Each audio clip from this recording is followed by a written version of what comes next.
Welcome back to our new series, which we started. I think that was a pretty cool name. Thank you, ChatGPT, for giving it to me. Full-Time Talk, episode number 3. And we're going to be talking about some VAR decisions that have been happening to a lot of teams, mainly my Spurs, but of course we'll break down some other ones if you want to get into it, because I know you and I dislike VAR by a mile. First one was the foul that was a ball in from the Spurs. Kolo Muani jumps up with Gabriel. Great defender for Arsenal. I'll give him that credit. And Gabriel goes for a dive. It was ruled a foul on Kolo Muani, hence no goal. What did you think of that when you saw that, Vin? Nonsense. And then, you have the announcers going, oh, there's contact. And then they slow it down, and you can clearly see in it, no contact. No contact. And if the bare minimum was he had his arms on his back, which is not enough. We've seen way worse on corner kicks and the full shoves and everything. And they don't do anything. And I don't, that was crazy. We were watching every game on the background. But that was, you see that it happened, and it screwed the Spurs out of a 2-2. Yeah. And then, not draw, but at least tie, and that could have, changed the pace of the game. Absolutely. And it seems like VAR has a tendency to ruin a lot of games. Yeah. And we're going to go into the second one. The Madueke penalty versus Leverkusen in the Champions League first leg this week. 1-0 Leverkusen the entire game. And then Madueke for Arsenal just dribbles in the box, and that guy just slides right by him, right to the left of him, and gave him all this. No contact. No contact whatsoever. You'll see these clips going on throughout the film we're talking about. That was crazy. Yeah. Didn't make any contact whatsoever. Zero. And it seems like it's home cooking.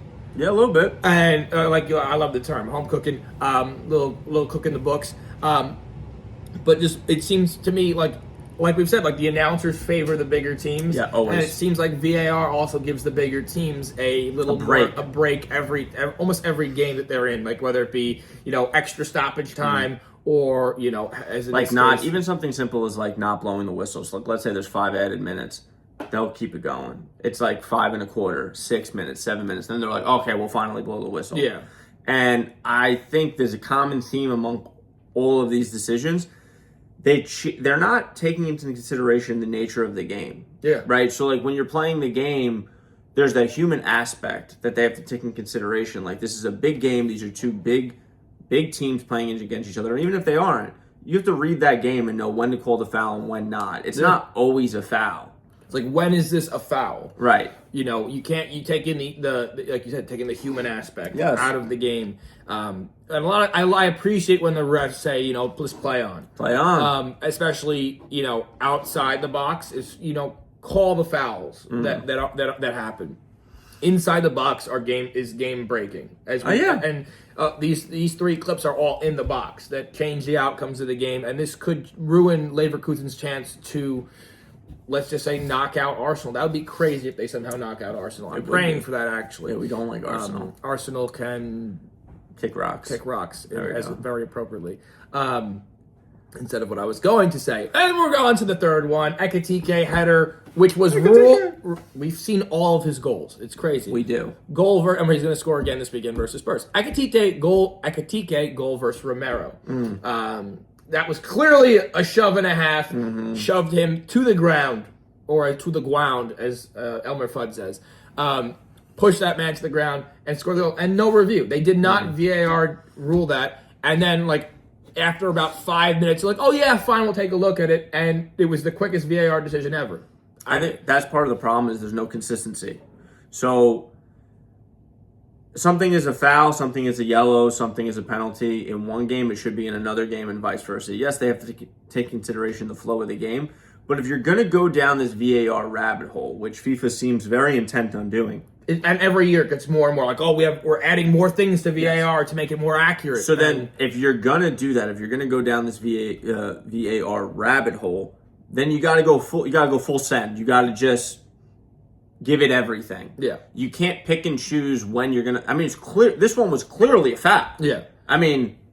He just full 2-arm pushed the guy. So the whole thing is that I'm comparing now the Kolo Muani foul on Gabriel versus the Ekitike goal versus Spurs. But Cole Maloney put very little contact, very minuscule, more like he was just trying to create a little bit of space. Right. And the guy dove. A dive we've seen red cards get called for diving, especially in the penalty box. That's game breaking. Yeah. And they took away the goal for the Spurs, but Ekitike does that massive shove that changed the outcome of the game for the Spurs. It would have been a draw. Absolutely. But it just seems to never go certain teams' ways. It always seems to be going whatever team is more prominent or has more of a title push, which is, you got, like you said, if we're going to go down this VAR rabbit hole, it needs to go the whole way.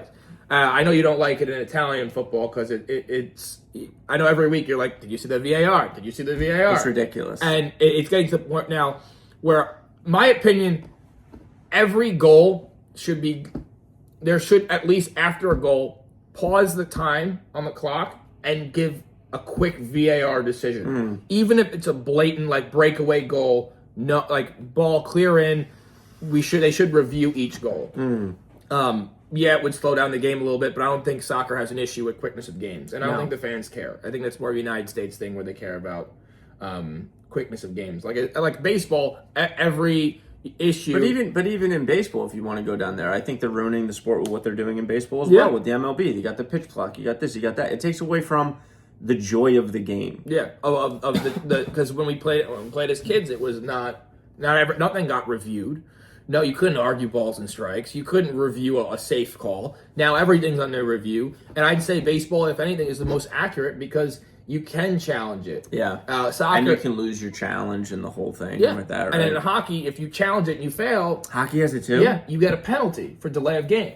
Oh, that I like. But the thing is, that's a fair outcome. Yeah, that's very hockey though. Because those are like tough, hockey. technical. Yeah. We're gonna make the game you wanted to challenge it. We're gonna make it a little tough on you. Now I want to end it on that Polina versus Romero headbutt that was the icing on the cake of my horrendous first leg for the Spurs.